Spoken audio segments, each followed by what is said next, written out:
In the morning, even as we were getting into a huddle to wargame the events of the previous night, a routine exercise, I received a message on hotline from my counterpart in Pakistan seeking my willingness to communicate.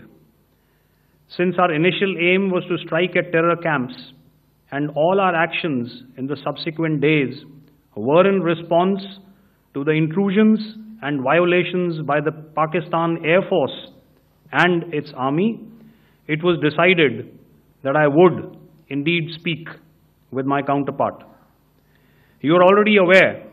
I've seen it being covered on national television, that my communication with the Pak DGMO was conducted at 15:35 hours yesterday and resulted in cessation of cross-border firing and air intrusions by either side with effect from 1700 hours, 10th of May, after he proposed that we cease hostilities. We also decided to further speak on the 12th of May, that's tomorrow, at 1200 hours, to discuss the modalities that would enable the longevity of this understanding. However,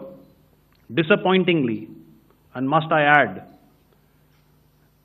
expectedly, it took only a couple of hours for the Pakistan Army to violate these arrangements by cross-border and across the line of control firing, followed by drone intrusions across the expanse of the Western Front, through last night and in the early hours of the morning today. These violations were responded to robustly and dealt with as they must be. We have earlier today sent another hotline message to my counterpart highlighting these violations of the understanding between the DGMOs on the 10th of May and our firm and clear intent to respond to these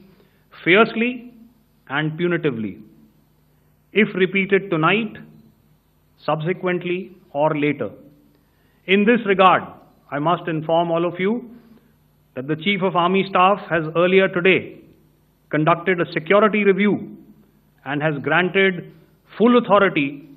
to our Army commanders for counter-actions in the kinetic domain in case of any violation by Pakistan. In the end, I pay my solemn homage to my 5 fallen colleagues and brothers from the armed forces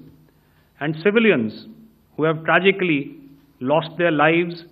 in Operation Sindoor.